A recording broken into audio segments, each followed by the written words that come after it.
पुंडलीक वरदे हरिविठ्ठल श्री ज्ञानदेव तुकाराम गोपाल कृष्ण भगवान की जय। माऊली ज्ञानेश्वर महाराज की जय। जगद्गुरु तुकाराम महाराज की जय। निरंजनी आम्ही बांधिले घर, निराकारी निरंतर राहिलोसे।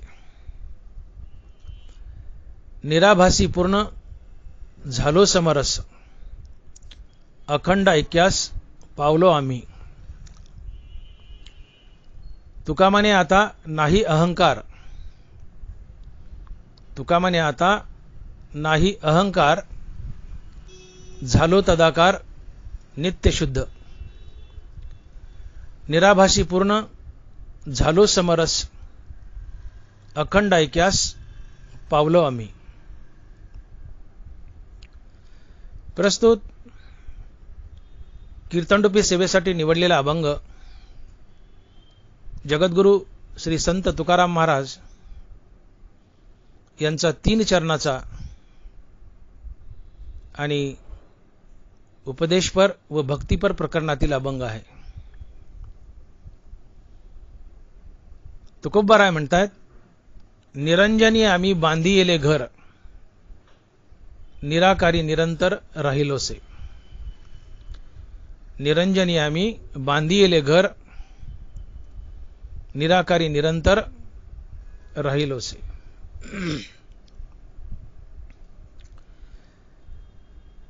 तुकोबाराय म्हणतात, आम्ही आमचं घर निरंजनात बांधले। निरंजनी आम्ही बांधिले घर। निरंजनी अर्थात निरंजन।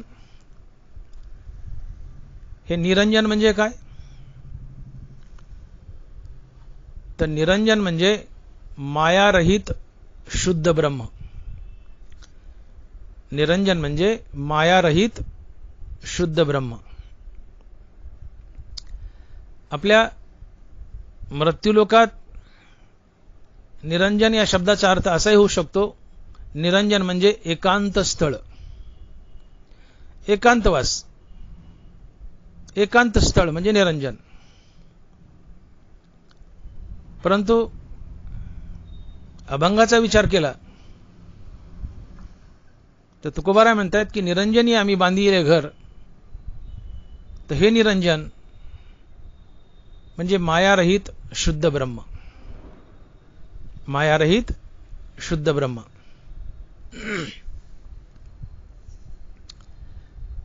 निरंजनाची व्याख्या ज्ञानोबाराय करतात।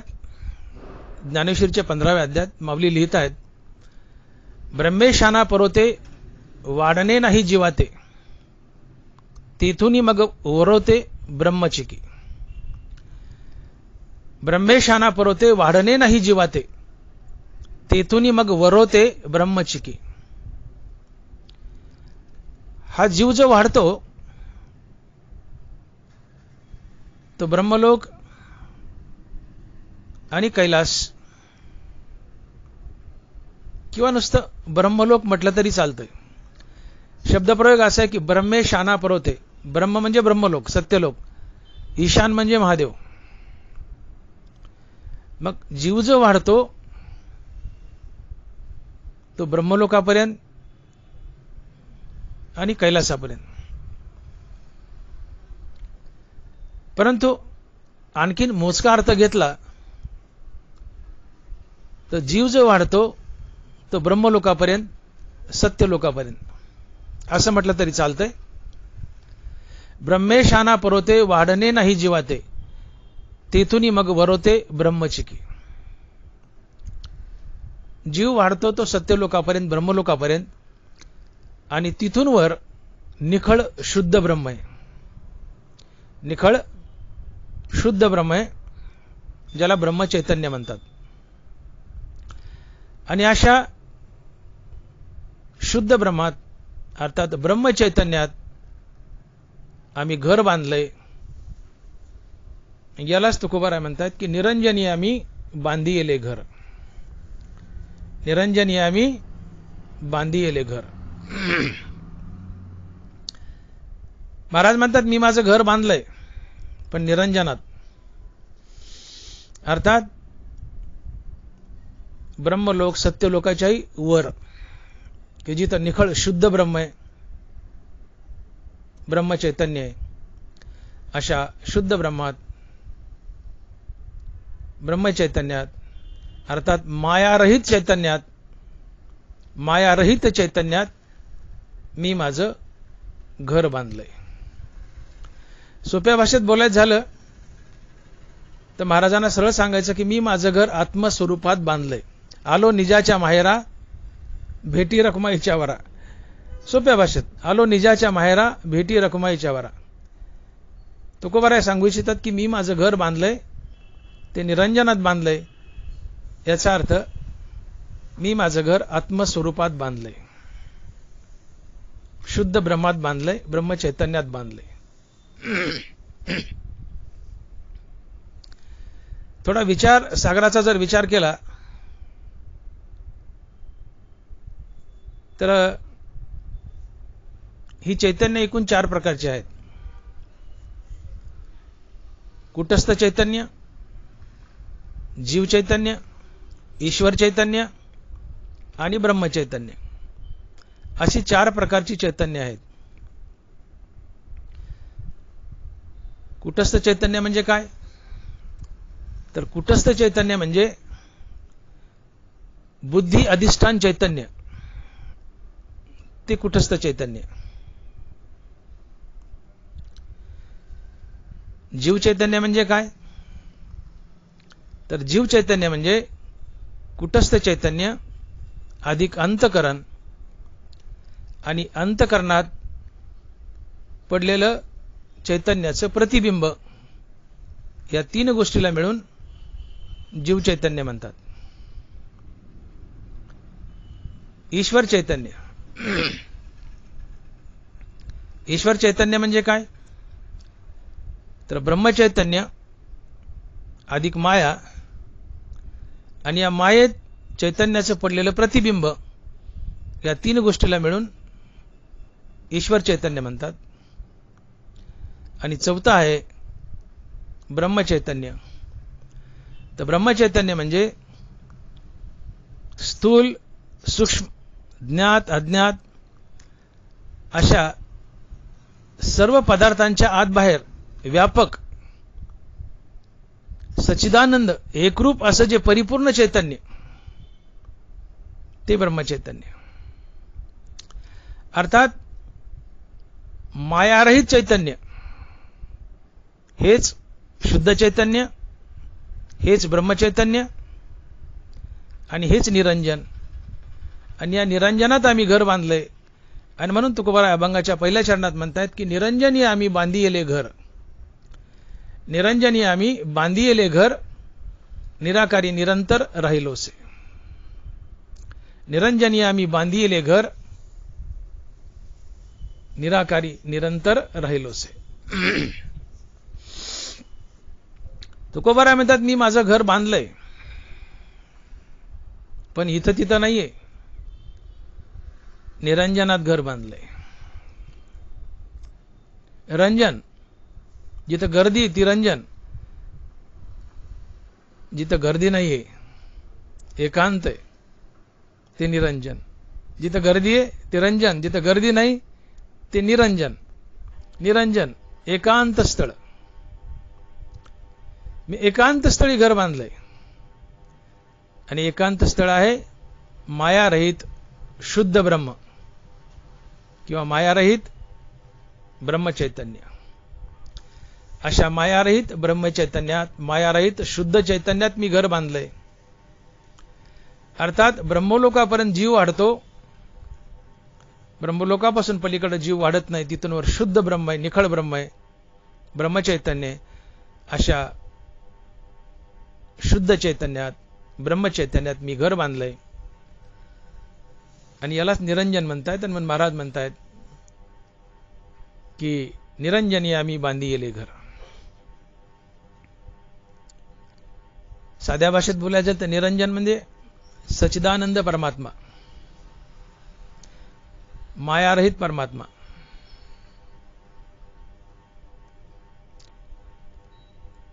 ज्या ब्रह्मात जीव वाढत नाही त्याच्या अलीकडेच जीव वाढतो.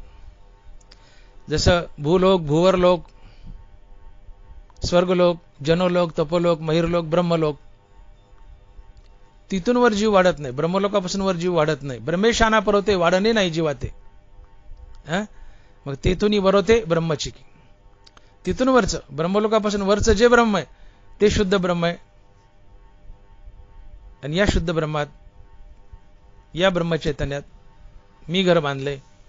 आणि या ब्रह्मचैतन्याला किंवा शुद्ध चैतन्याला निरंजन म्हणतात. अशा निरंजनात मी माझं घर बांधले.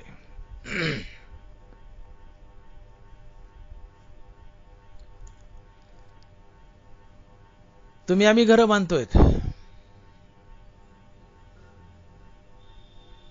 बांधतोयत ना घरं आम्ही. दगडाचे, मातीचे, सिमेंटचे घर बांधतोयत आम्ही.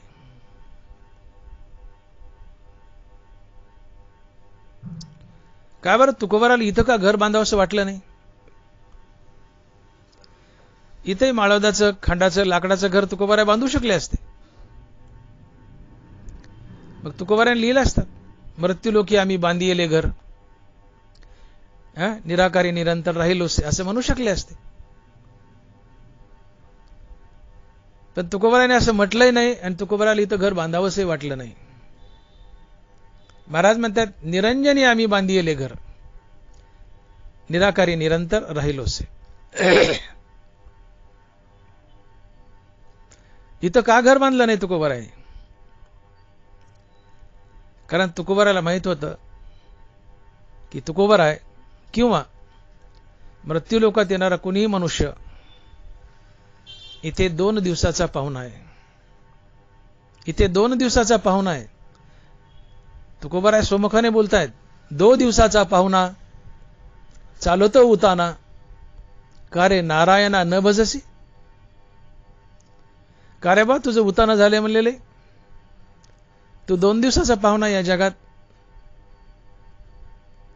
आणि नारायणला भजत नाहीस. कुणाच्या जीवावर उड्या मारतो? का रे नारायणा न भजसी. सायासे करिसी प्रपंच दिननिसी, हरिसी न भजती कवन्या गुणे. कुणा जीवावर उड्या मारायला रे तू? तू हरीला नारायणला भजत नाहीस. इथे राहतो, हरीच्या जीवावर राहतो, हरीच्या जीवावर खातो पितो, हरीच्या जीवावर तुझा श्वास चाललाय. चाले हे शरीर कोणाचे सत्य? कोण बोलविते हरिवेना? हरीच्या जीवावर सगळं चाललंय. हरीच्या जीवावर मजा मारतो, हरीचंच नाव घेत नाही. प्रपंच सायासाने करतो पण हरीला विसरतो. हरिसी न भजसी कवन्या गुणे.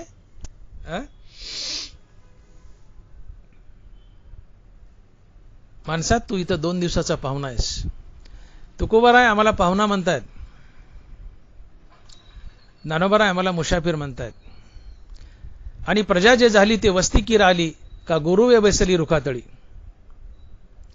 ज्ञानोबाराय आमच्याकडे बोट करतायत आम जनतेकडे, म्हणतायत आणि प्रजा जे झाली ते वस्तीकीर आली, का गुरुवे बैसली रुखातळी. वस्तीकीर म्हणजे मुसाफिर. ज्ञानोबाराय आम्हाला मुसाफिर म्हणतायत, तुकोबाराय आम्हाला पाहुणा म्हणतायत. 2 दिवसाचा पाहुणा चालवतो उताना, का रे नारायणा न भजसी. तुकोबाराय पाहुणा म्हणतायत, ज्ञानोबाराय मुसाफिर म्हणतायत. तुम्ही आम्ही सगळे मुसाफिर आहोत. मुसाफिर जर एखाद्या गावात गेला, हे पहिले शिकलकरी तांबटकरी यायचे गावात, हे मुसाफिर जर गावात आले तर कुठं राहायचे? चावडीत. किती दिवस राहायचे? 4 दिवस 8 दिवस. 8 दिवसांनी ते गाव सोडायचे. मुसाफिर जर त्या गावात कायमचा रमला तो मुसाफिर नाही, तो वतनदार झाला. मुसाफिर जर गावात रमला तो मूर्ख आहे. मुसाफिराने रमू नये. मुसाफिराने 8 दिवसात गाव सोडावं तर तो मुसाफिर. आणि तो त्या गावात कायमचा रमला तर तो मूर्ख आहे. तो मुसाफिर कसला?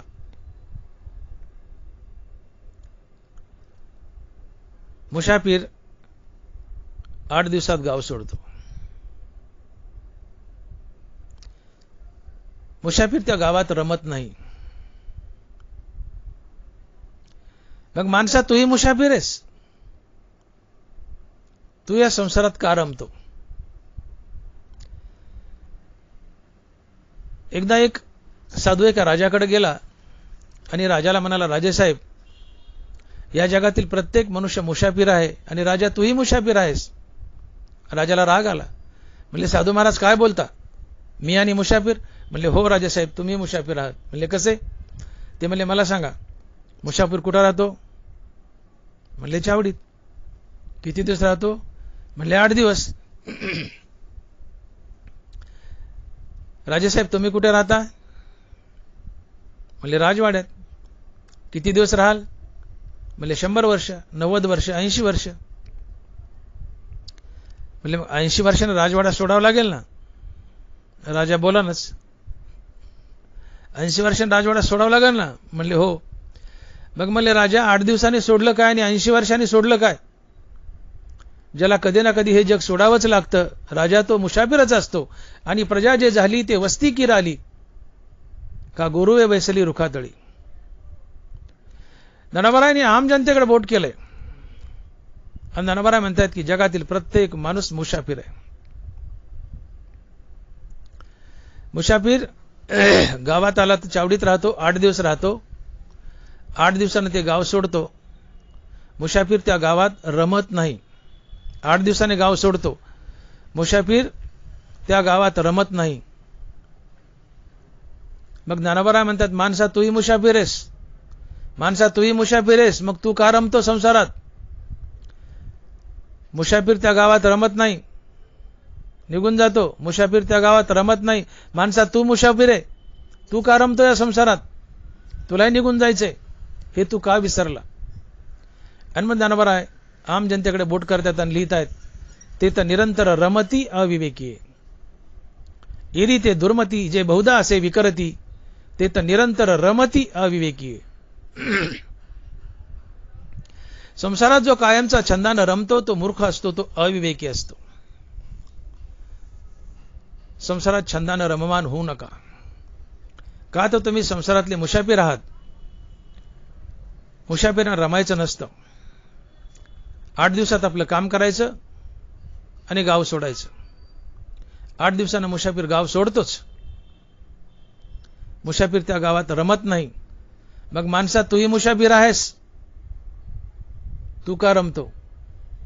तुलाही 80 वर्षांना 100 वर्षांनी जग सोडायचंय, तूही मुसाफिर आहे, तू का रमतो? रमलास तर मूर्ख आहेस. छंदानं संसारात रमलास तर मूर्ख आहेस. रमू नका. ते तर निरंतर रमती अविवेकी आहे. छंदानं संसारात रममान होतात ती मूर्ख असतात. छंदानं संसारात रमू नका. रमू नका. संसारातून सुटण्याचा प्रयत्न करा. जन्म मरणाच्या फेऱ्यातून बाहेर पडण्याचा प्रयत्न करा. संसारात छंदानं रमलात तर संसाराची आसक्ती, त्यातून वासना, आणि वासनेमुळे जन्म घेणे लागे. वासनेच्या संगे तिची झाली अंगे हरिरूप. वासना पुन्हा पुन्हा संसारात बांधते, जन्म मृत्यूच्या फेऱ्यात बांधते. रमू नका. जो छंदानं संसारात रमतो तो मूर्ख असतो. मुसाफिरांना रमायचं नसतं. मुसाफिर 8 दिवसात गाव सोडतो, तो गावात रमत नाही. माणसा तू मुसाफिर आहे, तू रमू नकोस. रमलास तर मूर्ख आहेस. ज्ञानोबाराय माणसाला मुसाफिर म्हणतायत, तुकोबाराय माणसाला पाहुणा म्हणतायत. 2 दिवसाचा पाहुणा चालवतो उताना, का रे नारायणा न भजसी. माणसा तू 2 दिवसाचा पाहुणा आहे. पाहुणा 2 दिवसाचा. आज आला, गप्पा मारल्या बरं वाटलं. उद्या दिवस राहिला, गप्पा मारल्या बरं वाटलं. 3ऱ्या दिवशी जर पाहुणा गेला नाही तर पाहुणा ब्याद वाटतो. 3ऱ्या दिवशी पाहुणा रमला तर पाहुणा ब्याद वाटतो. पाहुण्याने यजमानाच्या घरी रमू नये. पाहुणा 2 दिवसाचा. 3ऱ्या दिवशी पाहुण्यानं बॅग उचलावीन चालतं व्हावं. अन्यथा 3ऱ्या दिवशी पाहुणा ब्याद वाटतो, कारण पाहुणा हा 2 दिवसाचा. 2 दिवसाचा पाहुणा. पाहुणा 2 दिवसाचा असतो. तुम्ही या संसारात 2 दिवसाचे पाहुणे आहेत. 2 दिवसात काय करायचं करून घ्या. 3ऱ्या दिवशी बॅग उचलान चालते व्हा. तुम्हाला यमाचं आमंत्रण येणार आहे. घडोघडी काळ याची वाट पाहे. अजून किती आहे अवकाश. एक तर यमाचं आमंत्रण येईल किंवा पांडुरंगाचं आमंत्रण येईल. यातलं कुठलं आमंत्रण स्वीकारायचं हे ज्याचं त्यांनी ठरवायचं, पण आमंत्रण येणार. आणि म्हणून तुकोबाराय म्हणतात की बाबा तू 2 दिवसाचा पाहुणा आहे, तू रमतो का? पाहुण्यानं रमायचं ना यजमानाच्या घरी. 2 दिवसानं पिशी उचलायची, चालायचं, निघून जायचं. तुम्ही पाहुणे आहेत, यमाचं आमंत्रण आलं, तुम्हाला चालावं लागेल.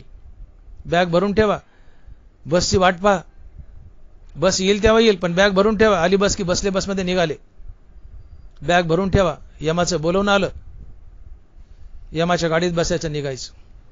मग यमाच्या गाडीत बसायचं का पांडुरंगाच्या विमानात बसायचं हा भाग तुमच्यावर डिपेंड करतो. पण जायचंय, जायचंय, हे सोडायचंय. ज्याला कधी ना कधी हे जग सोडावंच लागतं तो पाहुणाचा असतो, तो मुसाफिराचा असतो. आणि म्हणून या जगात आम्ही 2 दिवसाचे पाहुणे आहोत, 8 दिवसाचे मुसाफिर आहोत. पाहुण्यानं मुसाफिरानं रमायचं नसतं, मुसाफिरानं पुढच्या गावाला जायचं असतं. माणसा तू मुसाफिर आहे, तू रमू नको, तुलाही पुढच्या गावाला अर्थात पुढच्या योनीला जन्माला जायचंय, तूही रमू नको. रमू नको, रमलास तर मूर्ख आहे. आणि म्हणून हे जग आम्हाला कधी ना कधी सोडायचंच.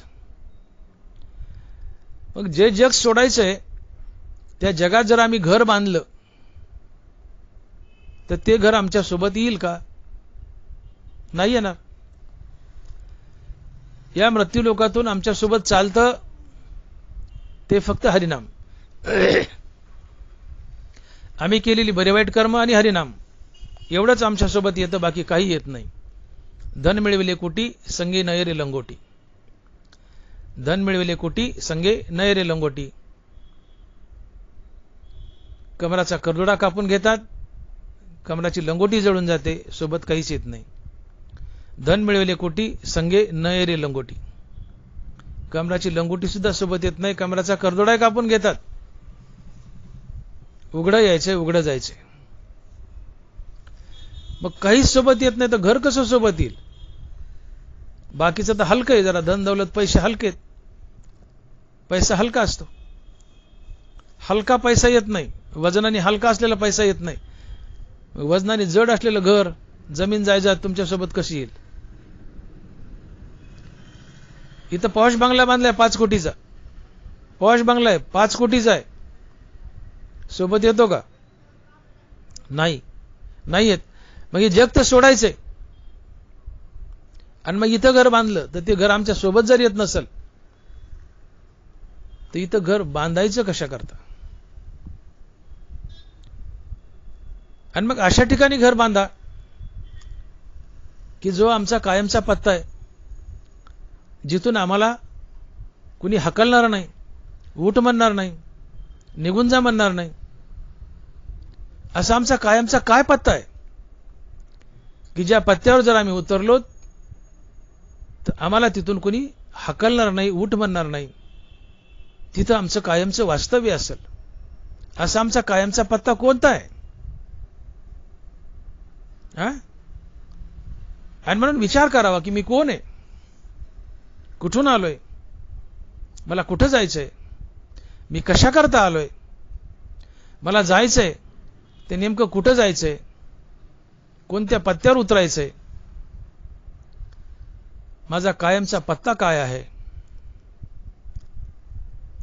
या गोष्टीचा माणसानं सारखा विचार करावा. या गोष्टीचा माणसानं सारखा विचार करावा. मी कोण आहे, कुठून आलोय, कशा करता आलोय, मला जायचंय कुठं, माझा कायमचा पत्ता काय आहे. हा मृत्यूलोक हे आम्ही जे इथं आहोत हा आमचा कायमचा पत्ता नाही हो.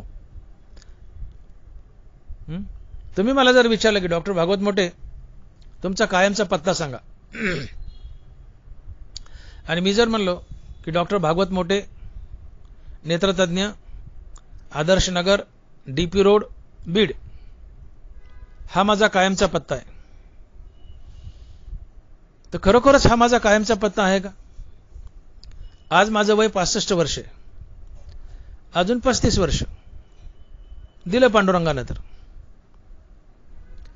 65 आणि 35 झाले 100 वर्षाने मी या जगात नसेल. मनुष्यलोकी मानवा शतवर्षाची गोविंदा, 100 वर्षाचं आयुष्य माणसाला. अजून 35 वर्षांना तुम्हाला जर वाटलं की डॉक्टर भागवत मोठेला पत्र पाठावं, आणि बीडचा जो माझा पत्ता आहे की डॉक्टर भागवत मोठे MBBS MS नेत्रतज्ञ,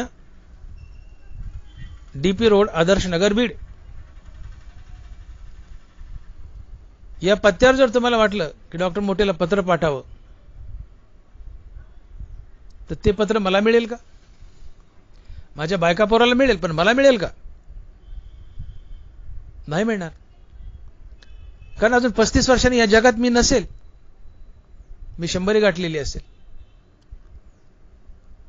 मग डॉक्टर भागवत मोठे MBBS MS नेत्रतज्ञ, DP road, Adarsh Nagar, Beed हा माझा कायमचा पत्ता ठरतो का? ठरतो का? तर नाही ठरत. मग माझा नेमका पत्ता काय आहे की ज्या पत्त्यावर मी उतरावून माझं घर बांधावं, की जिथून मला कोणी उठ म्हणणार नाही? काय माझा कायमचा पत्ता? विवेकानंदाचे श्रीगुरु आदरणीय रामकृष्ण परमहंस यांच्या चरित्रात एक किस्सा येतो.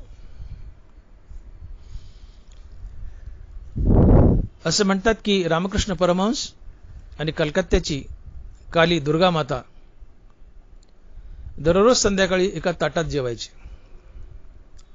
मातेने मूर्तीतून बाहेर यावं आणि रामकृष्ण परमहंसाच्या ताटात बसावून दोघांनी एकत्र जेवावं.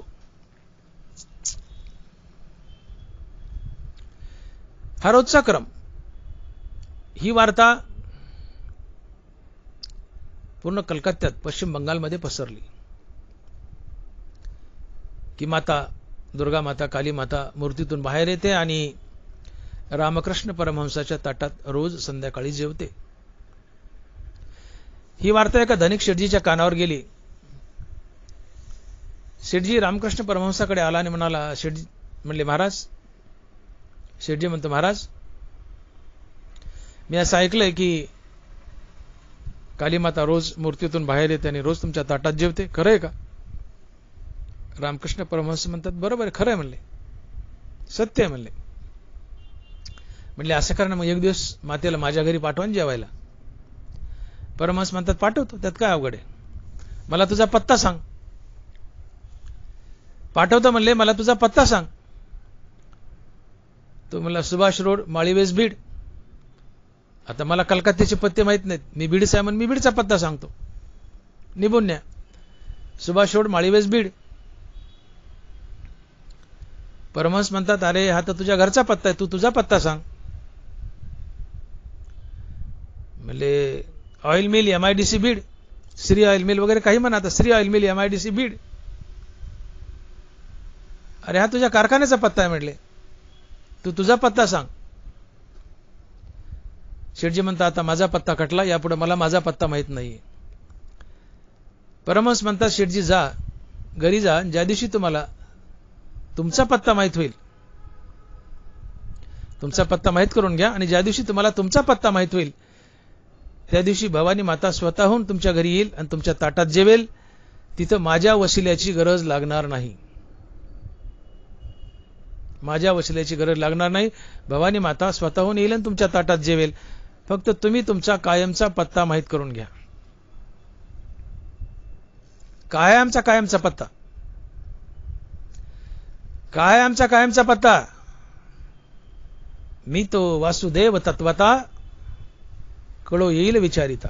ज्ञानोबा राय. मी तो वासुदेव तत्वता, कळो येईल विचारिता. मी आत्मस्वरूप वासुदेव श्रीकृष्ण आहे. मी विश्वव्यापी आत्मस्वरूप वासुदेव श्रीकृष्ण आहे. अर्थात मी आत्मस्वरूप आहे, मी आत्मा आहे, मी आत्मस्वरूप आहे, मी आत्मस्वरूप वासुदेव श्रीकृष्ण आहे. हा माझा कायमचा पत्ता आहे. आणि आम्हाला या आत्मस्वरूपाच्या पत्त्यावर उतरायचे. ज्या दिवशी आम्ही आमचा आत्मस्वरूपाचा पत्ता माहित करून घेऊ किंवा हा पत्ता गाठू, त्या दिवशी भवानी माता, भवानी शंकर, पांडुरंग परमात्मा, भगवान श्रीकृष्ण, भगवान विष्णू सगळे आमच्या घरी स्वतःहून जेवायला येतात आणि आमच्या ताटात जेवतात. बिन बोलवता येतात. आम्हाला फक्त आमचा पत्ता माहीत करून घ्यायचा आहे. आणि म्हणून आदर्शनगर डीपी रोड हा माझा कायमचा पत्ता ठरत नाही, तर माझा कायमचा पत्ता आहे आत्मस्वरूप. आणि म्हणून आम्हाला प्रत्येकाला आत्मस्वरूपाच्या पत्त्यावर उतरायचे.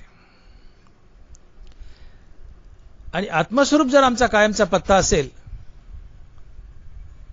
आणि त्या पत्त्यावर जर आम्ही उतरलो, तर तिथून आम्हाला कुणी उठ म्हणणार नाही, हकलणार नाही. का तर आत्मस्वरूप हा आमचा कायमचा पत्ता आहे.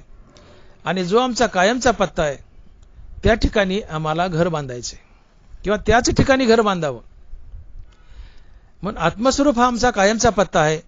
आणि आत्मस्वरूप म्हणजे निरंजन. आत्मस्वरूप म्हणजे निरंजन अर्थात शुद्ध ब्रह्म, ब्रह्मचैतन्य. शुद्ध ब्रह्म, ब्रह्मचैतन्य, निरंजन, आत्मस्वरूप हे चारही शब्द एकाच अर्थाचे आहेत. म्हणून आत्मस्वरूप हा आमचा कायमचा पत्ता आहे. आणि आम्ही आमच्या कायमच्या पत्त्यावर घर बांधावं, म्हणजे तिथून आम्हाला कुणी उठ म्हणणार नाही.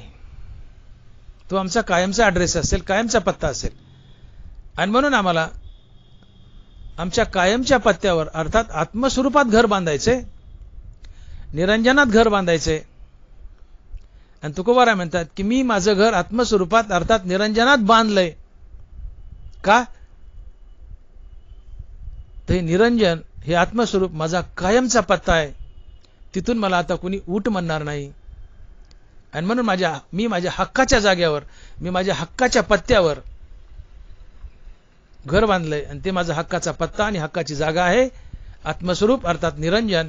आणि म्हणून तुकोबाराय म्हणतात की निरंजनी आम्ही बांधिले घर, निराकारी निरंतर राहिलोसे. निरंजनी आम्ही बांधिले घर, निराकारी निरंतर राहिलोसे. आम्हाला निरंजनात घर बांधायचे. हे निरंजन म्हणजे आत्मस्वरूप, निरंजन म्हणजे शुद्ध ब्रह्म, निरंजन म्हणजे ब्रह्मचैतन्य, एकाच अर्थाचे शब्द आहेत. घर बांधायचे निरंजनात अर्थात आत्मस्वरूपात. आत्मस्वरूपात आमच्या जीवनाचा प्रवास चालू आहे, पण नेमकं कोणत्या स्टेशनवर उतरायचं हेच आम्हाला माहित नाही. एकदा एक मनुष्य एसटीने प्रवास करतोय आणि एसटीत बसलाय. एसटी गच्च भरली माणसानी. सगळ्या लोकांना तिकीट घेतले. कंडक्टर त्या माणसाकडे गेला आणि म्हणतो मामा तिकीट घ्या. त्या माणसाने 500 रुपयाची नोट काढली, कंडक्टरच्या हातात दिली. कंडक्टर म्हणतो मामा कुठलं तिकीट देऊ? मामा काय बोलानाच. कंडक्टर म्हणतो मामा तिकीट कुठलं देऊ? तो प्रवासी म्हणतो माहित नाही. सगळी एसटी हसू लागली. अहो मामा तिकीट कुठलं देऊ? प्रवासी म्हणतो माहित नाही. एसटीने प्रवास चाललाय, परंतु कोणत्या गावात, कोणत्या स्टेशनवर उतरायचं हेच आम्हाला माहित नाही. एसटीने प्रवास चाललाय, पण कोणत्या स्टेशनवर उतरायचं हेच आम्हाला माहित नाही. तसं आमच्या जीवनाचा प्रवास चाललाय, परंतु कोणत्या स्टेशनवर उतरायचं आम्हाला हेच माहित नाही. आंधळ्यानं आमच्या जीवनाचा प्रवास चाललाय, पण आम्हाला नेमकं कोणत्या स्टेशनवर उतरायचं हेच आम्हाला माहित नाही. जीवनाच्या गाडीत बसलोय, जीवनाचा प्रवास चाललाय, पण कोणत्या स्टेशनवर उतरायचं हेच आम्हाला माहित नाही. आणि म्हणून आपलं स्टेशन माहित करून घ्या. आणि ते आपलं स्टेशन आहे आत्मस्वरूप अर्थात निरंजन. या निरंजनाच्या अर्थात आत्मस्वरूपाच्या पत्त्यावर आम्हाला उतरायचंय. आणि आत्मस्वरूप अर्थात निरंजन हा आमचा कायमचा पत्ता आहे. आणि माणसानं घर बांधावं तर आपल्या कायमच्या पत्त्यावर बांधावं, म्हणजे कोणी हकलत नाही, कोणी उठ म्हणत नाही. आणि तुकोबाराय हेच म्हणतात की माझा कायमचा पत्ता आहे आत्मस्वरूप अर्थात निरंजन. आणि या निरंजनात मी घर बांधलंय. आणि महाराज लिहितात की निरंजनी आम्ही बांधिले घर, निराकारी निरंतर राहिलोसे. निराकारी निरंतर राहिलोसे. तिथं मी निरंतर राहील म्हणले, मला कोण उठ म्हणणार नाही आता. हो, निराकार होऊन मी निरंजनाच्या घरात निरंतर राहील, मला कोणी उठ म्हणणार नाही. का? तर निरंजन हा माझा कायमचा पत्ता आहे. आणि माझ्या कायमच्या पत्त्यावर, माझ्या कायमच्या जागेवर मी हक्कानं घर बांधील. नगरपालिकेची परवानगी घेऊन बांधून, नगरपालिकेची परवानगी घेऊन बांधील. मला कोण उठ म्हणणार आहे? कारण जागा माझी, निरंजनी माझी जागा आहे. आत्मस्वरूपी माझी जागा आहे. मी आत्मस्वरूपातून आलोय, मला आत्मस्वरूपात जायचंय. म्हणून आत्मस्वरूप निरंजन ही आमची कायमची जागा आहे, कायमचा पत्ता आहे. आणि आपल्या कायमच्या पत्त्यावर घर बांधावं. तुकोबा तेच म्हणतात की मी माझ्या कायमच्या पत्त्यावर, कायमच्या जागेवर घर बांधलंय. ती कायमची जागा आहे निरंजन, आणि तिथं मी कायमचा राहील, मला कोणी उठ म्हणणार नाही. आणि म्हणून महाराज म्हणतात निरंजनी आम्ही बांधिले घर, निरंजनी आम्ही बांधिले घर, निराकारी निरंतर राहिलोस. आणि म्हणून जीवन जगतायत पण आंधळ्यानं जगू नका. मनुष्य देह अनमोल आहे. तुम्हाला काही मिळेल, परंतु मनुष्य जन्म मिळणं अतिशय दुर्मिळ आहे, अतिशय दुर्मिळ आहे. स्वर्गातले अमर देवता टोकतायत की स्वर्गीचे अमर इच्छिता ती देवा, मृत्यूलोकी व्हावा जन्म आम्हा. ते मृत्यूलोकातूनच वर गेले, पण जेव्हा मृत्यूलोकात माणसं होते तेव्हा तेही चुकले. त्यांनी इथं मजाहजाच केली किंवा पुण्य मिळवलं आणि त्या पुण्याच्या वेळेला स्वर्गात गेले. तिथं गेल्यावर काय नुसते भोग विलास, तिथं देव नाही, मुक्ती नाहीये. आणि मग तिथं गेल्या चूक लक्षात आली, मग टोकायला लागले आणि देवाला विनंती करतात की स्वर्गीचे अमर इच्छिता ती देवा, मृत्यूलोकी व्हावा जन्म आम्हा. अरे पण ते मृत्यूलोकात होते ना, तेव्हा का नाही भगत गाठला, देव गाठला? तेव्हा त्यांच्या लक्षात नाही आलं, स्वर्गाला गेले मजा करायला. पण तिथं गेल्यावर कळलं की इथं नुसती मजा आहे, भगत भक्ती नाही, देवदेव नाही, काही नाही, काही नाही, काही नाही, मुक्ती नाही. आणि मग आता देवाच्या पाय पडायला की देवा आम्हाला माणसात जन्म दे. स्वर्गातले अमर माणसाचा देह मागतायत, स्वर्गातले अमर देव माणसाचा देह मागतायत. स्वर्गातल्या देवाला माणसाच्या देहाचं महत्व कळालंय.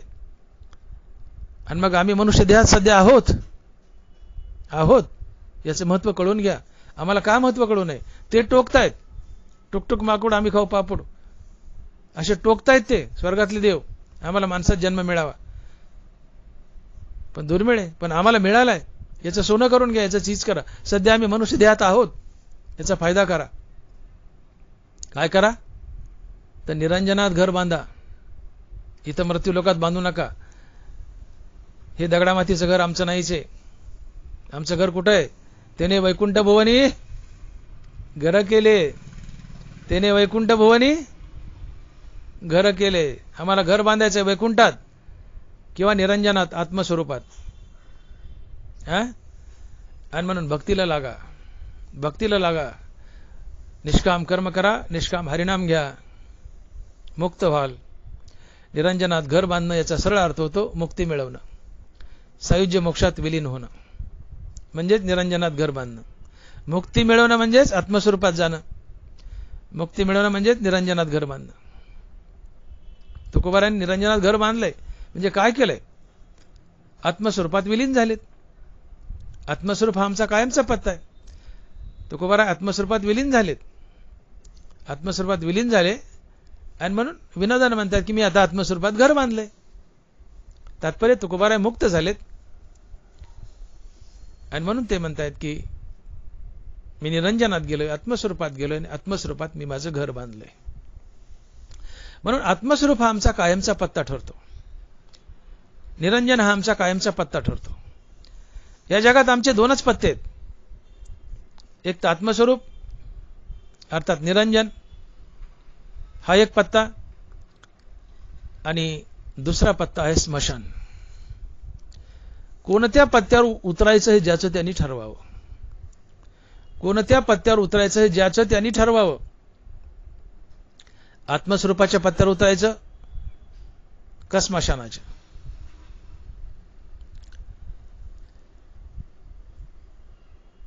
एक साधू होता, सकाळची वेळ, हिवाळ्याचे दिवस, 8 वाजता साधू उन्हाला बसलाय, अंगावर शाल आहे आणि भोवताली 10-5 भक्त जन आहेत आणि परमार्थाच्या गप्पा चालल्यात. तेवढ्यात एक चोर पळत आला आणि त्या चोराने साधूच्या अंगावरची शाल हिसकावली आणि पळून गेला. साधू विटला आणि पळू लागला, पण चोर शाल हिसकावून घेतली आणि गावाच्या दिशेने पळत होता. चोर गावाच्या दिशेने पळत होता, साधू पळत होता पण उलटा पळू लागला. चोर गेला तिकडं नाही, उलट्या दिशेला पळू लागला, आणि साधू पळत होता तिकडं होतं स्मशान. बाजूचे लोक म्हणले, साधू महाराज तुम्ही काय वेड आहेत का? चोर गावाच्या दिशेने पळालाय, तुम्ही उलट्या दिशेने पळायलेत, आणि तुम्ही पळताय तिकडे स्मशान आहे, तुम्हाला चोर कसा गाठायचा? साधू म्हणतो, बाबा बरोबर आहे, तुम्ही म्हणता ते बरोबर आहे, मी उलट्या दिशेने पळतो हे बी बरोबर आहे, परंतु चोर तरणा ताट आहे, तरणा बांड आहे, तो वेगात पळतोय, मी म्हातारा आहे, मी किती पळालो होतो तो मला गाठणार नाही. मग म्हणले मी असं करतो की त्याच्या कायमच्या पत्त्यावर जाऊन बसतो की जिथं त्याला कधी ना कधी यावंच लागेल, आणि हा आमचा कायमचा पत्ता आहे स्मशान. साधू गेला आणि स्मशानात बसला. 8 दिवसांनी योगागून ते चोर मेला. दृष्टांतातला चोर लवकर मरतो. तो चोर मेला 8 दिवसांनी. ती बाजूला जी माणसं बसली होती त्यांनीच त्या चोराची ताटकी बांधली, चोराचं मड त्या ताटकीवर टाकलं, अंगावर तीच साधूची शाल टाकली, प्रेत उचललं, त्या लोकांनी स्मशानात नेऊन टोकलं, स्मशानात नेऊन टेकवलं. साधू बसलेलाच होता स्मशानात. ते प्रेत टेकवलं की साधू पटकन उठला, त्याच्या अंगावरची शाल ओढली आणि त्या लोकांना म्हणला, बघा मी माझी शाल वसूल केली का नाही, केली का नाही वसूल? तुम्हाला म्हणलं होतं ना मी तो तरणा ताट आहे त्याच्या मग कुठं पळत बसू, तुम्हाला गटायचं नाही, मी त्याच्या कायमच्या पत्त्यावर जाऊन बसतो की जिथं त्याला कधी ना कधी यावंच लागल. आला का नाही तो कायमच्या पत्त्यावर? आणि हा आमचा कायमचा पत्ता आहे स्मशान.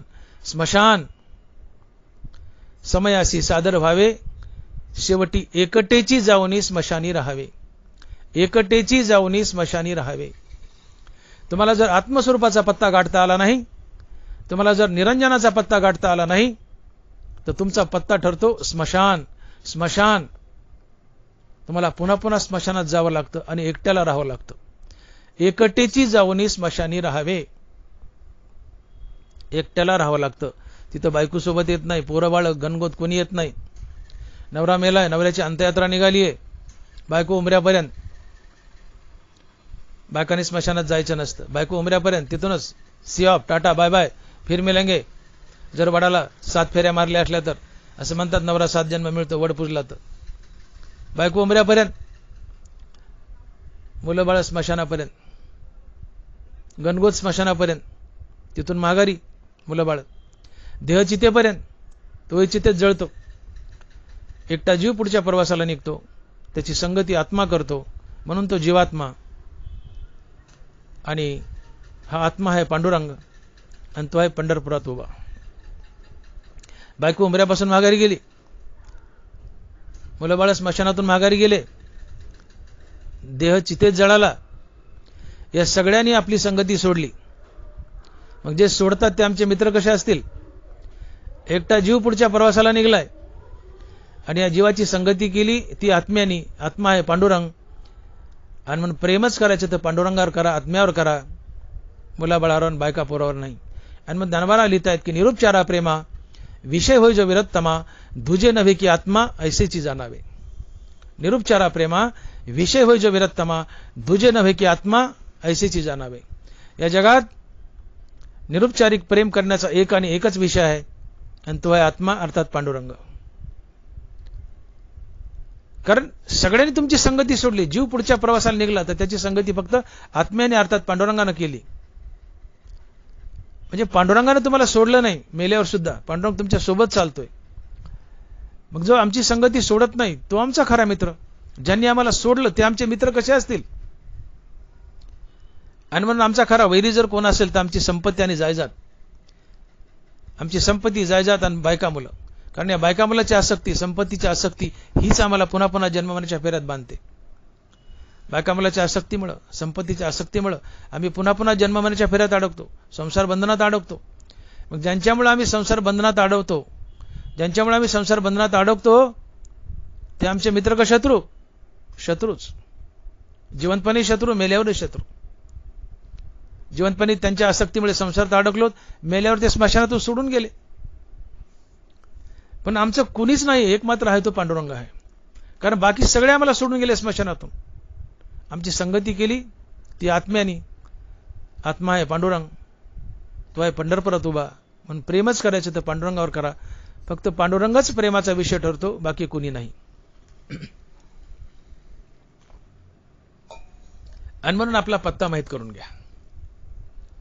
आपला पत्ता माहित करून घ्या. शाने व्हा. सध्या ज्या सिटीमध्ये, जिल्ह्यामध्ये, तालुक्यामध्ये, ज्या गावामध्ये राहतात, तो तुमचा पत्ता नाहीये. तुमचा पत्ता नाही. आपला खरा पत्ता माहीत करून घ्या. तुमचा खरा पत्ता आहे एक तर वैकुंठ किंवा आत्मस्वरूप निरंजन. हेच तुमचे 2 पत्ते आहेत. आणि 2 पत्ते नाही गाठता आले तर तिसरा पत्ता ठरतो स्मशान. स्मशान समयासी सादर व्हावे, शेवटी एकटेची जाऊनी स्मशानी राहावे. एकट्याला राहावं लागतं. कुत्रं येत नाही सोबत, सगळे माघार येतात. प्रेत बाहेरी घालीजे, हे असो हाते शाळीजे कशमाळाते. ज्याच्यासाठी खस्ता खाल्ल्यात, चापू चापू अंगारचं सोनं काढून घेतात. यमाचे हाती बांधून या देती, भूषणही घेती काढून या. दुपारी मेला म्हणतात उरका उरका, अंधार पडल. सकाळी मेला म्हणतात उरका उरका, ऊन पडल. ज्याची तुझं गुंती ते मोकलती तुझं अंती, यमाचे हाती बांधून या देती, भूषणही घेती काढून या. मोठ्या सायासानी 5 कोटीचा बंगला बांधलायस आणि मेलायस. दरबारा म्हणतात प्रेत बाहेरी घालीजे. तुझा मुर्दा पडाय त्या बंगल्यात. दरबारा म्हणतात प्रेत बाहेरी घालीजे. तुझं प्रेत अशुभ वाटतंय आता बायका पोरांना, याला बाहेर घाला म्हणतात, याचा वास सुटल. प्रेत बाहेरी घालीजे, हे असो हाते एक शाळीजे कशमाळाते. तुझं प्रेत बाहेर घालण्याची गडबड चाललेली असेल, कुणी येणार नाही तुझ्यासोबत.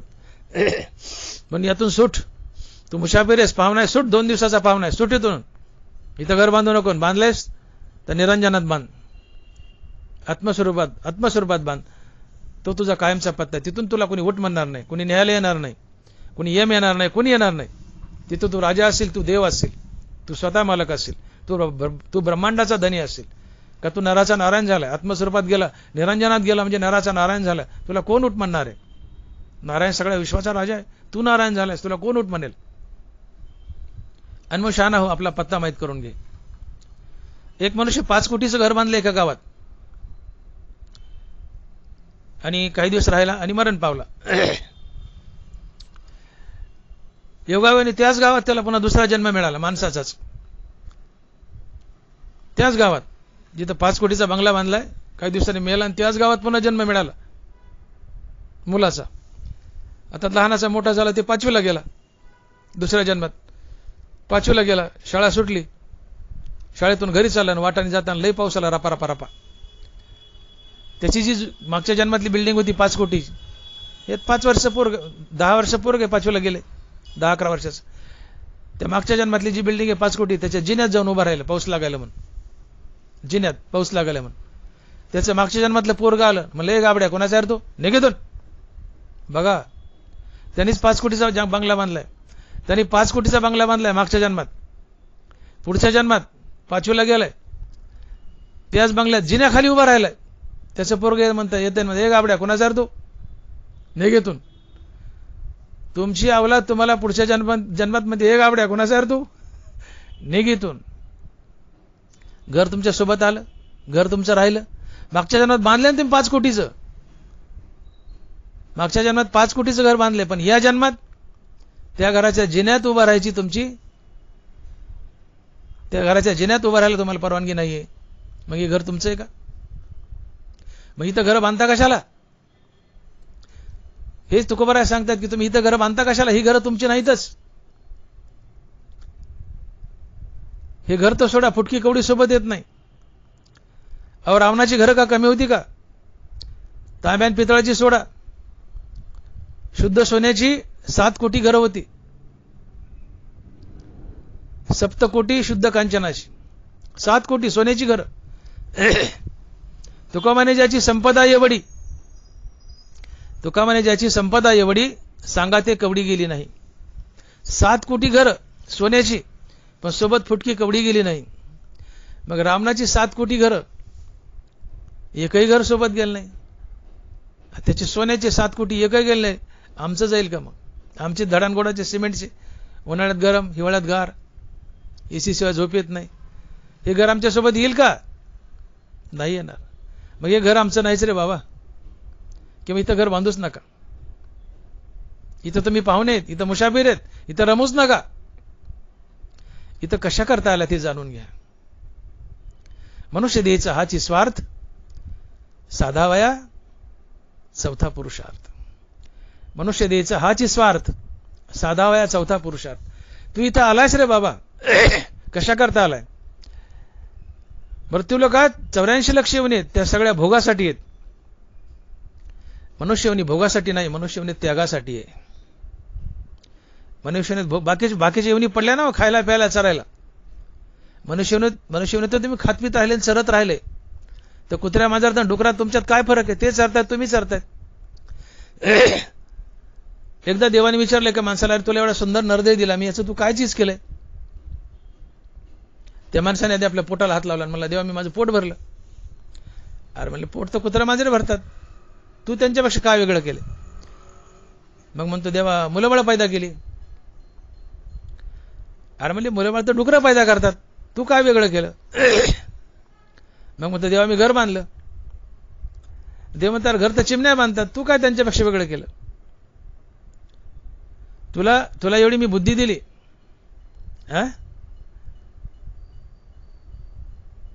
मनुष्य देहाचे ज्ञान अधिक जाण सर्वशी. आहार निद्रा भय मैथून सर्व यवनीशी समसमान, मनुष्यवनीचे ज्ञान अधिक जाण सर्वशी. बाबा मनुष्यवनी स्पेशल आहे. मनुष्यवनी ज्ञान नावाची गोष्ट आहे. या ज्ञानानं मनुष्य भगवंताला जाणून घेऊ शकतो, भगवंताची प्राप्ती करून घेऊ शकतो. ते ज्ञान मी फक्त मनुष्यवनीला दिलंय, बाकी कुठल्याच जीवनाला दिलं नाही. ते ज्ञान मी तुला दिलंय, त्या ज्ञानाचं तू काय चीज केलंय? तू म्हणतो पोट भरलं, लेकरं पैदा केले, घरं बांधले. अरे ते तर कुत्रे मांजरे डुकरं चिमण्या करतात, तू काय वेगळं केलं? तुला ज्ञान दिलंय ना, या ज्ञानाचा काय उपयोग केला? या मनुष्य देहाचा काय उपयोग केला? आणि म्हणून मनुष्य देह तरी साधी नारायण, मनुष्य देह तरी साधी नारायण, नाहीतरी हीन पशु होणे. तुम्ही पशुपेक्षा हीन आहेत. जर मनुष्य जन्माला येऊन तुम्हाला नारायणाची प्राप्ती नाही करता आली, नारायण नाही साधता आला, तुम्ही पशुपेक्षा हीन आहेत. मनुष्य देह तरी साधी नारायण, नाहीतरी हीन पशु होणे. मनुष्य देह परम पावन, पावनी न साधे ब्रह्मज्ञान, तो लांडा गर्द बजान पुच्छे विन दोपाई. नाथ महाराज मनुष्य देहात आलाय आणि ब्रह्मज्ञान मिळवण्याचा, आत्मज्ञान मिळवण्याचा प्रयत्न नाही केला, आणि तुम्ही देव नाही झाले, मुक्त नाही झाले, तर तुम्ही 2 पायाचे बिनशेपटाचे गधे आहात. लांडा गर्द बजान पुच्छे विन दोपाई. बिनशेपटाचा 2 पायाचा गधा आहात. कधी? जर तुम्ही भक्तीला लागले नाही, आत्मज्ञान आणि सायुज्य मुक्ती मिळवण्याचा प्रयत्न केला नाही तर. आणि म्हणून शाने इथं येणंच केलंय. पाय शराच्या गावा जाया लागी आले पांडवा, तो कार्यार्थ वागवा सांडूनिया. मनुष्य जन्माला येण्याचा उद्देश एकच आहे. काय? नरदेहाच्या साधने सच्चिदानंद पदवी घेणे. आम्हाला नराचं नारायण व्हायचंय, 4थ्या पुरुषात सायुज्य मोक्ष मिळवायचा, किंवा त्याच्या पुढचा 5व्या पुरुषात संत पद मिळवायचे. 4 पुरुषार्थ श्री भक्ती जैसी. आम्हाला 4थ्या पुरुषात सायुज्य मुक्ती किंवा त्याच्यावर संत पद, मुक्तीवरी भजनयुक्त असं संत पद 5व्या पुरुषात मिळायचं आहे. कुठल्या तरी 4थ्या किंवा 5व्या पुरुषार्थात आम्हाला उतरायचंय. यासाठी मनुष्य जन्म आहे. आणि म्हणून आपलं प्रत्येक कर्म देवाची पूजा म्हणून करा. कर्माने ईश्वराला भजा. कर्म देवाची पूजा म्हणून करा. अर्थात निष्काम कर्म करा, निष्काम हरिनाम घ्या. निष्काम कर्म आणि निष्काम हरिनाम या भक्तीने भगवंत प्रसन्न होतो, तुम्हाला वैराग्य देतो, श्रीगुरूची भेट घालून देतो, मुक्ती देतो. म्हणून ही पूजे रिजलेने आत्मराजे, वैराग्य सिद्धी दे जे पसायतया. कर्माने ईश्वराला भजा, कर्म देवाची पूजा म्हणून करा. हे कर्म मी करतोय, याचं फळ मला मिळावं ही आशा ठेवू नका. कर्म देवाची पूजा म्हणून करा, ईश्वरार्पण बुद्धीनं करा. निष्काम भावनेने कर्म करा, निष्काम भावनेने हरिनाम घ्या, ती देवाची उत्तम पूजा आहे. आणि या निष्काम कर्माच्या, निष्काम हरिनामाच्या पूजेने भगवंत संतुष्ट होतो, तुम्हाला वैराग्य देतो, श्रीगुरू पाठवून देतो, मुक्ती देतो, सगळं करतो. ती पुढची व्यवस्था देव करतो. तुम्ही फक्त निष्काम कर्म करा, निष्काम हरिनाम घ्या. म्हणून ही पूजे रिजलेने आत्मराजे, वैराग्य सिद्धी दे जे पसायतया. आणि मग मृत्यूलोकात आलं तर देवाच्या मागे लागा, देवाच्या नामाच्या मागे लागा. निरंतर भगवंताचं नाम घ्या. नामे विजय विरक्त, नामे विजय विरक्त, नामे निर्मळ होय चित्त, नामे साधे गुणातीत, नामे निर्मुक्त भोपाश. नित्य नित्य भगवंताचं नामचिंतन करत राहा. काय फायदा? नामे विजय विरक्त, नामाने विरक्ती येते. नामे विजय विरक्त, नामे साधे गुणातीत, नामे निर्मळ होय चित्त. नामानं सगळं होतं, विरक्ती येते, चित्त निर्मळ होतं, गुणातीत अवस्था येते, मुक्ती येते. तात्पर्य निष्काम कर्म, निष्काम हरिनाम करा. निष्काम कर्म, निष्काम हरिनाम घ्या, तुम्हाला भगवंताची प्राप्ती होईल. आणि मग निष्काम कर्म निष्काम हरिनाम याच्यामुळे भगवंताची प्राप्ती होते. म्हणजेच काय होतं? तुम्ही मुक्त होता. तुम्ही मुक्त झाले म्हणजे सायुज्य मुक्ती अर्थात चौथ्या पुरुषार्थात विलीन होता, सायुज्यात विलीन होता. हे सायुज्य म्हणजे आत्मस्वरूप, हे आत्मस्वरूप म्हणजे निरंजन. आणि या निरंजनात तुकोबारायांनी घर बांधलंय. अर्थात तुकोबाराय आत्मस्वरूपात निरंजनात शुद्ध ब्रह्मात अर्थात ब्रह्मचैतन्यात विलीन झालेत. या शुद्ध ब्रह्माला किंवा आत्मस्वरूपाला निरंजन म्हणतात. आणि या निरंजनात तुकोबारायांनी घर बांधलंय. आणि म्हणून तुकोबाराय म्हणतात की निरंजनी आम्ही बांधिले घर, निरंजनी आम्ही बांधिले घर, निराकारी निरंतर राहिलोसे.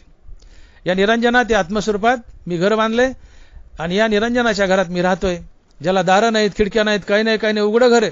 घर आहे पण त्याला भिंत नाही, दार नाही, खिडकी नाही, छत नाही, बेसमेंट नाही, काही नाही, पण घर आहे. अर्थात हे विश्वव्यापी आहे, विश्वव्यापी आत्मस्वरूप वासुदेव श्रीकृष्ण. विश्वव्यापी आत्मस्वरूप वासुदेव श्रीकृष्ण हे घर आहे. आणि जे घर विश्वव्यापी आहे त्याला खिडकी आणि दारं कसे असतील? हे विश्वाची माझी घर. ऐशी मती जयाची स्थिर किंवा चराचर आपणची झाला. विश्व हेच घर आहे, निरंजन हेच घर आहे, आत्मस्वरूप हेच घर आहे. भगवंत खरा आत्मस्वरूप आहे, निर्गुण निराकार आहे, विश्वव्यापी आहे. त्या विश्वव्यापी आत्मस्वरूप भगवंतात मी विलीन झालो, त्यालाच निरंजन म्हणतात. त्यात मी राहतोय निराकार होऊन. तिथं मी निरंतर राहणार, तिथं राहतोय म्हणून ते माझं घर आहे. त्याला भिंती असो का नसो, जिथं राहतो ते घर आहे.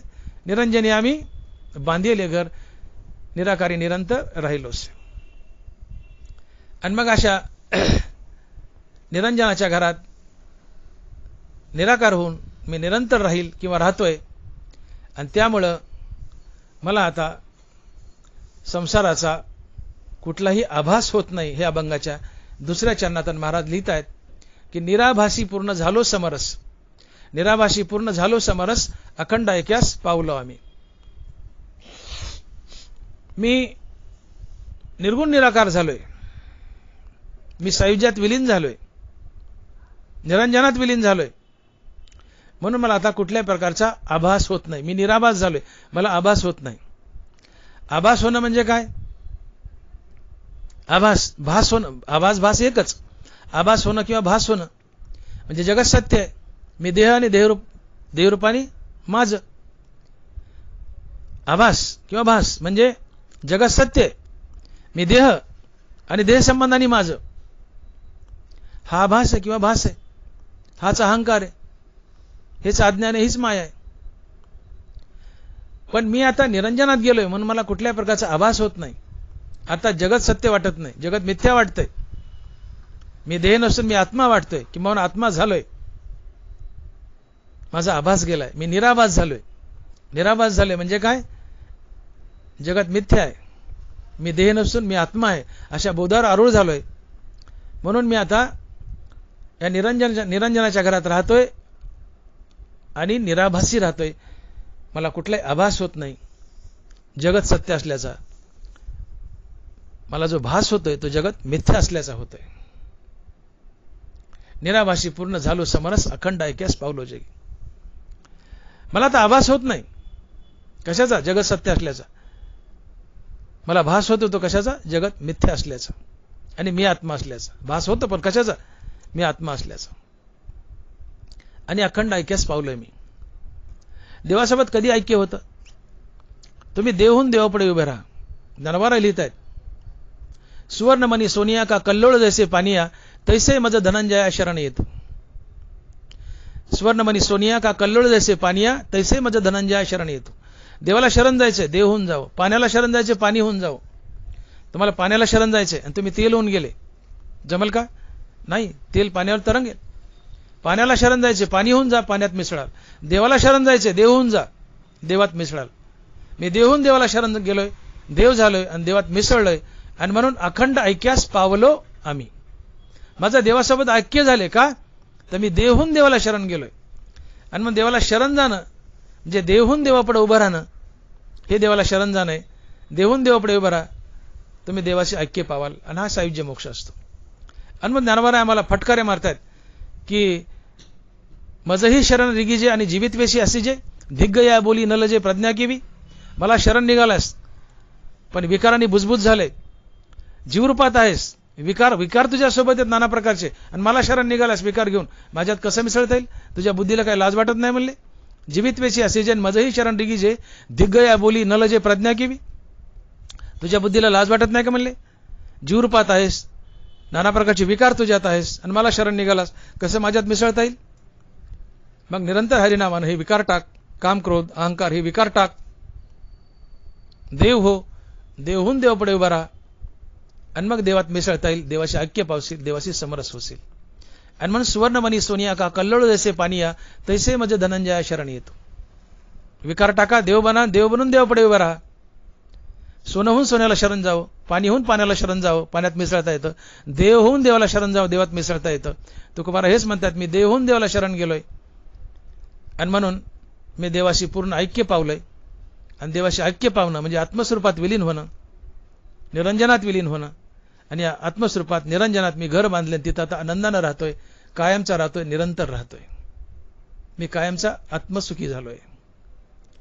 आणि पुढे शेवटच्या चरणात तुकोबारा म्हणतायत, तुका म्हणे आता नाही अहंकार, झालो तदाकार नित्यशुद्ध.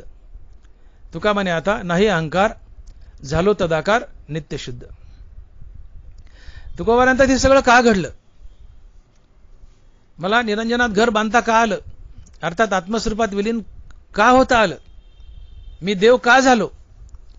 तर तुकोबारा याचं उत्तर देतात, प्रश्न स्वतःच उभा करतात की मी देव का झालो, मला निरंजनात घर का बांधता आलं, मला आत्मस्वरूपात विलीन का होता आलं?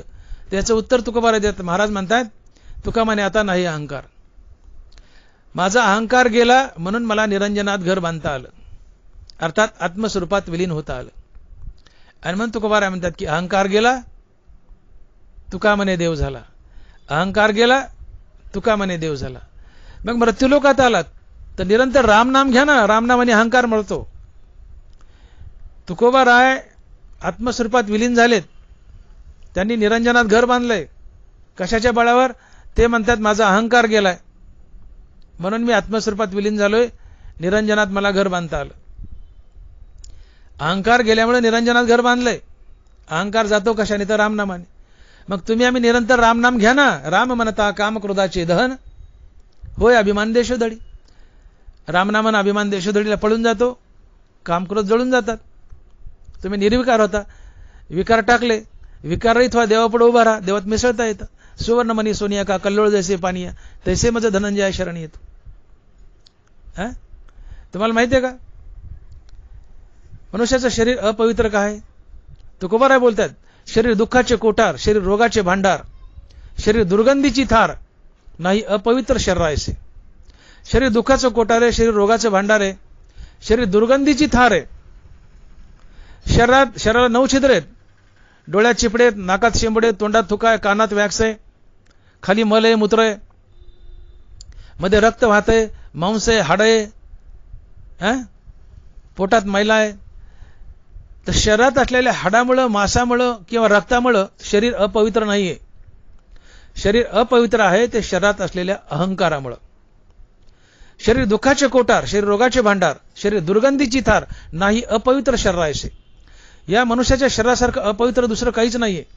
मनुष्याचं शरीर अपवित्र आहे ते केवळ अहंकारामुळं, ना की त्यात असलेल्या रक्तामुळं, मांसामुळं, मलमूत्रामुळं. या घाणीमुळे शरीर अपवित्र नाहीये. शरीर अपवित्र आहे ते अहंकारामुळं. आणि मग तुम्ही निरंतर रामनाम घ्या, अहंकार मरतो. अहंकार मेला की शरीर पवित्र होतं. आणि शरीर पवित्र झालं म्हणजे तुम्ही देव झाले. देवहून देवापुढे उभे राहिले, तुम्हाला देवात मिसळता येतं. सुवर्णमणी सोनिया का कल्लोळ जैसे पानिया, तैसे मज धनंजया शरण येतो. तुकोबारांनी हेच केलं. निरंतर रामनामानं अहंकार जाळला, अहंकार गेला, अशुद्ध शरीर शुद्ध झालं. अहंकार गेला की शरीर देव बनतं, शरीर शुद्ध होतं. अहंकार गेला की शरीर पवित्र होतं, शुद्ध होतं, आणि हे शरीर देव बनतं. आणि मग तुकोबाराय म्हणतात की अहंकार गेला, तुका म्हणे देव झाला. अहंकार जाणं हीच मुक्ती आहे. अहंकार जाणं हेच सायुज्यात विलीन होणं आहे.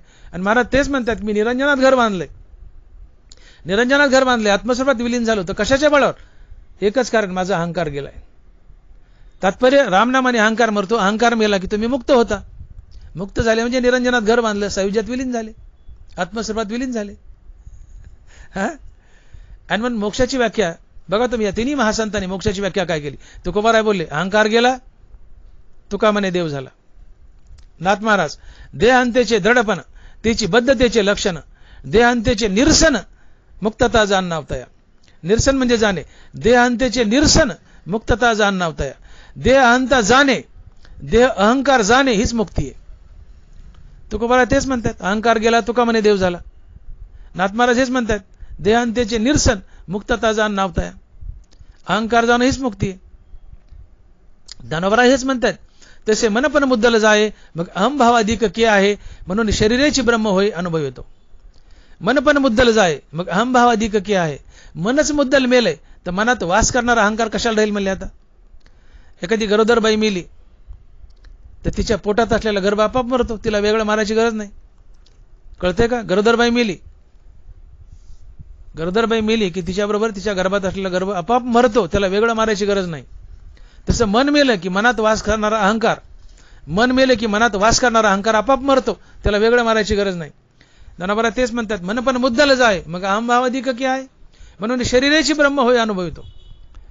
मन मेलं की मनात वास करणारा अहंकार मरतो, आणि अहंकार मेला की तुमचं शरीरच ब्रह्मीभूत बनतो.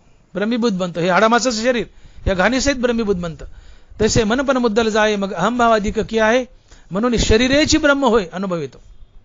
तुम्ही या पूर्ण शरीराने, हे घाण आहे शरीर, याच्यात घाण, गंदगी, रक्त, हाड, मांस, मैला, लघवी, मूत्र, संडास सगळी घाणी आहेत. पण या सगळ्या घाणीसहित हे शरीर ब्रह्म बनतं. शरीराची ब्रह्म होय अनुभव येतो. हे शरीर ब्रह्मीभूत बनतं, हे घाणीसहित. घाण असू नये, फक्त यातला अहंकार जावा. शरीर अपवित्र आहे ते शरीरात असलेल्या अहंकारामुळं, ना की या घाणीमुळं. अहंकार गेला रामनामानं की शरीरच ब्रह्मीभूत बनतं, घाण असून देखील, आणि मुक्ती असते. आणि म्हणून अहंकार असेल मनाचा मनपणा नाहीसा होणं हाच मोक्ष आहे. अहंकार असेल मनाचा मनपणा नाहीसा होणं हाच मोक्ष आहे. आणि म्हणून अहंकार मारा, तुम्ही मुक्त व्हाल. निरंजनात तुमचं घर आपाप बांधलं जाईल. जरा बऱ्याच बोलतात, हा परमात्माची परी दुसरा, अहंकार निद्रा निधसुरा, स्वप्नीचे वर भरा संतोष शिने. हा परमात्माची परी दुसरा, अहंकार निद्रा निधसुरा. जीव हा परमात्माचा आहे, पण तो अहंकारात बद्ध झालाय, म्हणून बट्टेबाज झालाय. तुम्हाला माहिती आहे का जीव कसा तयार होतो? परमात्माधिक मन बरोबर जीव. नवरा व्याख्या सांगतात, वाया मन हे नाव, एरवी कल्पनाची सावेव, जयाचे निसंगे जीव दशा वस्तू. व नीट आहे का? वाया मन हे नाव, एरवी कल्पनाची सावेव, जयाचे निसंगे जीव दशा वस्तू. वस्तू म्हणजे ब्रह्म. ब्रह्मात अर्थात परमात्म्यात मन जाऊन मिसळलं की परमात्मा जीव बनतो, आणि मनात अहंकार वास करतो. याचा अर्थ परमात्म्यात अहंकार मिसळला की परमात्मा जीव बनतो. मग आता तुमच्या हृदयात परमात्मा उभा आहे आणि अहंकार बी उभा आहे, म्हणून तुम्ही जीव आहात. मग अखंड रामनामाने तुम्ही अहंकार मारला, हा अहंकार खाली गेला, आता फक्त परमात्मा उरला. तुम्हीच परमात्मा झाले, तुम्ही सायुज्यात विलीन झाले, आत्मस्वरूपात विलीन झाले, तुम्ही निरंजनात घर बांधले. आणि म्हणून तुम्ही परमात्माच आहात, पण अहंकारात बद्ध आहात, म्हणून जीव झालात. निरंतर रामनामानं या मनुष्य जन्मात करायचं काय? निरंतर रामनामानं हा अहंकार मारायचा आहे. अहंकार मेला की अहंकार निघून गेला, आता हृदयात फक्त राम उरला. तो राम आत्मस्वरूप आहे, तो रामच निरंजन आहे. निरंजनी आम्ही बांधी येले घर. आणि म्हणून जीवनात येऊन त्याग करायचा, तर कशाचा त्याग करावा? तो कोवरा बोलतात, त्याग तरी ऐसा करा अहंकारा दौडावे. आलतू फालतू कशाचाही त्याग करू नका. त्याग तरी ऐसा करा अहंकारा दौडावे. आणि म्हणून खरा त्याग काय असतो? नुसतं भगवं घालायचं आणि जंगलात जायचं हा खरा त्याग नाही. त्यागाची व्याख्या ज्ञानोबराय सांगतात, तेवी बुद्धिमंता देही अहंता सांडोनी पाही, सांडीजे अशेषही संसार जात, तया नाव त्याग. पुन्हा एकदा ऐका, तेवी बुद्धिमंता देही अहंता सांडोनी पाही, सांडीजे अशेषही संसार जात, तया नाव त्याग. केवळ संसाराचा त्याग म्हणजे त्याग नव्हे, तर संसाराच्या त्यागाबरोबर देह अहंतेचाही त्याग हा खरा त्याग असतो. आणि म्हणून देह अहंता जाणे हाच खरा त्याग आहे. आणि म्हणून आयुष्यभर आम्हाला करायचं काय, आम्ही संसारात का बद्ध आहेत, तर आम्ही अहंकार आमच्या अंगाला जोडून घेतलाय. मी देहाने, देह संबंधीने माझं, हा अहंकार आहे. मी मी मी मी देह संबंधीने माझं, हा अहंकार जोडून घेतलाय. हा अहंकार तुम्ही नित्य रामनामाने मारा. नित्य रामनामाने कामक्रोध जातात, अहंकार मरतो. अहंकार मेला, अहंकार मेला की तुमचं शरीर पवित्र होतं. अहंकार मेला की तुम्ही देव होता. अहंकार मेला की तुम्ही देव होता, अर्थात आत्मस्वरूपात विलीन होता, अर्थात निरंजनात घर बांधता. आणि तुकोबारा हेच सांगतायत की मी उभाविषय रामनाम घोकलं, या रामनामानं मी माझे कामक्रोध मारले, माझा अहंकार मारला. अहंकार मेला की मी देव झालो. देव झालो म्हणजे आत्मस्वरूपात विलीन झालो. आत्मस्वरूपात विलीन झालो म्हणजे मी निरंजनात घर बांधलं. मग मी निरंजनात घर बांधलं हे कशाने शक्य झालं, तर तुकोबारा म्हणतात की तुका म्हणे आता नाही अहंकार, झालो तदाकार नित्य शुद्ध. विठोबाय रखुमाई, जय जय विठोबाय रखुमाई, विठोबाय रखुमाई, जय जय विठोबाय रखुमाई, जय जय विठोबाय. तुकोबारा यांनी निरंजनात घर बांधलं म्हणजे नेमकं काय केलं, तर तुकोबारा यांनी आयुष्यभर रामनाम घोकलं. या रामनामाने तुकोबारा यांनी आपला अहंकार जाळला. अहंकार गेला की मनुष्य देव होतो. तुकोबाराच बोलतात की अहंकार गेला, तुका म्हणे देव झाला. तुकोबारा यांनी अखंड रामनामानं विवेक वैराग्याची प्राप्ती केली. श्रीगुरूच्या कृपेने आत्मज्ञान मिळवलं, मुक्त झाले. या आत्मज्ञानानं, अर्थात या ज्ञानानं अज्ञान जाळलं. परंतु ज्या ज्ञानानं अज्ञान जाळलंय ते ज्ञानही जाळावं लागतं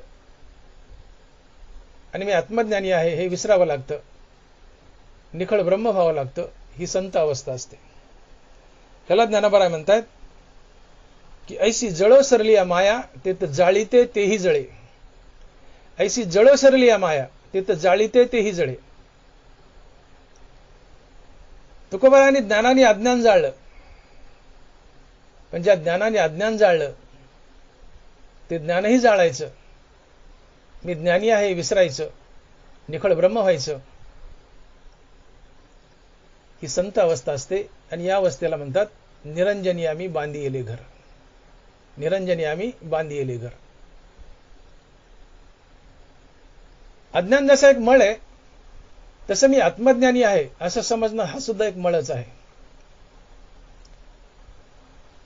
ज्ञानानं अज्ञानाचा मळ घातलाय. तुम्ही आत्मज्ञानी झालेत तर आता मी आत्मज्ञानी आहे हा सुद्धा मळ धुवून टाकायचा आणि निखळ ब्रह्म बनायचं. याला म्हणतात निरंजनी आम्ही बांधिले घर. आणि ही संत अवस्था आहे. उदाहरणार्थ तुम्हाला शर्ट धुवायचा आहे. तुम्ही शर्ट पाण्यात भिजवलाय, बाहेर काढला, त्याला साबण लावली. साबणाने तुम्ही शर्टाचा मळ घालवला, पण साबण सुद्धा एक मळ आहे. हा साबण रूपी मळ सुद्धा पाण्याने धुवून टाकावा लागतो, शर्ट वाळावा लागतो आणि मग घालण्यास योग्य राहतो. परंतु साबणाने तुम्ही मळ घातला शर्टाचा, पण साबण रूपी मळ जर धुवून काढला नाही पाण्याने आणि तसा शर्ट वाळू टाकला तर शर्ट एवढा कडक बनतो, तो घालण्यास योग्य राहत नाही. तो मांडीचा बिंबीलाच लागतो. आणि म्हणून साबणानं शर्टाचा मळ घातला, पण साबण सुद्धा एक मळ आहे. हा साबणाचा मळ सुद्धा पाण्याने धुवून टाकायचा आणि शर्ट वाळवायचं. तसं अज्ञान एक मळ आहे. हा अज्ञान रूपी मळ ज्ञानानं तुम्ही धुवून टाकला. ज्ञानानं अज्ञान रूपी मळ धुतला, पण ज्ञान सुद्धा एक मळ आहे. का तर मी आत्मज्ञानी आहे असं समजणं हा एक अहंकाराचे, हा एक मळच आहे. आणि म्हणून ज्या ज्ञानाने अज्ञान मारले, ज्या ज्ञानाने अज्ञान धुतलंय ते ज्ञानही धुवून टाकायचं. मी ज्ञानी आहे हे विसरायचं, निखळ ब्रह्म व्हायचं. याला म्हणतात ज्ञान गिळूनी गावा गोविंदो. आणि ही संत अवस्था असते. तुकोबराय या संत अवस्थेला पोहोचले आणि अशी संत अवस्था जीवनात येणं म्हणजे निरंजनी आम्ही बांधी येले घर. निरंजनी आम्ही बांधी येले घर. तुम्ही ज्ञानी आहात, ज्ञानानं अज्ञान जाळले आणि मी ज्ञानी आहे असा अहंकार जर घेऊ लागले तर तुमच्यापेक्षा तो पूर्वीचा अज्ञानी बरा. कारण देवाला तीळ मात्र सुद्धा अभिमान सहन होत नाही. तीळ मात्र जरी होय अभिमान, मेरू तो समान भार देवा. मी ज्ञानी आहे असं जर तुम्ही समजू लागले तर हा सुद्धा एक अहंकार, अभिमान असेल. देवाला हा अभिमान सहन होत नाही. म्हणून मी जसं बोललो की ज्या साबणानं तुम्ही शर्टाचा मळ घातला तो साबणरूपी मळ सुद्धा पाण्याने धुवून टाकायचा, शर्ट वाळवायचा आणि मग घालायचा. तसं ज्या ज्ञानानं अज्ञान जाळलंय ते ज्ञानही जाळायचं. अर्थात मी ज्ञानी आहे हे विसरायचं आणि निखळ ब्रह्म व्हायचं. ही संत अवस्था असते आणि या संत अवस्थेलाच म्हणतात की निरंजनी आम्ही बांधी येले घर. निरंजनी आम्ही बांधी येले घर. तुकोबाराय आत्मज्ञानी झाले पण ज्ञान गिळून गोविंद गात होते. मी ज्ञानी आहे हे सुद्धा विसरले. ज्ञान गिळलं, मी ज्ञानी आहे हे विसरले. तुकोबाराय ज्ञान गिळून गोविंद गात होते. ज्ञान गिळून गावा गोविंद. तुकोबाराय ज्ञान गिळून गोविंद गात होते. अर्थात मी ज्ञानी आहे हे विसरले होते. मी ज्ञानी आहे हे विसरणं हे निखळ ब्रह्म असतं, हे शुद्ध ब्रह्म असतं, हे ब्रह्मचैतन्य असतं, ही संत अवस्था असते आणि हिलाच म्हणतात निरंजनी आम्ही बांधी येले घर. आणि म्हणून आपणा सर्वांनाही कधी ना कधी निरंजनात घर बांधायचेच.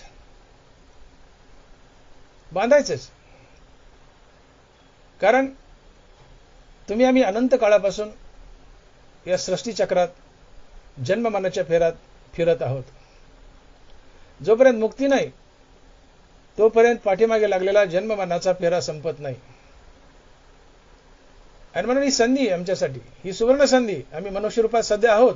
मी बोलून गेलो की स्वर्गातले अमरदेव मनुष्याचा देह मागतात. ते मनुष्य देहात होते त्यावेळेस त्यांना या देहाचं महत्व कळालं नाही. हा देह भोगात खर्च केला, ठीक आहे, दान पुण्य करून काही साधना करून पुण्य मिळवलं, पण स्वर्गाची कामना केली, स्वर्गाला गेले. पण तिथं गेल्यावर कळालं की स्वर्गात नुसते भोग आहेत, मजा हजा आहे, इथं भगवत प्राप्ती नाही आहे. आणि ती भगवत प्राप्ती फक्त मनुष्य देहातूनच होते. म्हणून त्यांना आता मनुष्य देहाचं महत्व कळालं आणि ते देवाकडे प्रार्थना करतायत की स्वर्गीचे आम्हाला इच्छिता ती देवा, मृत्यूलोकी व्हावा जन्म आम्हा.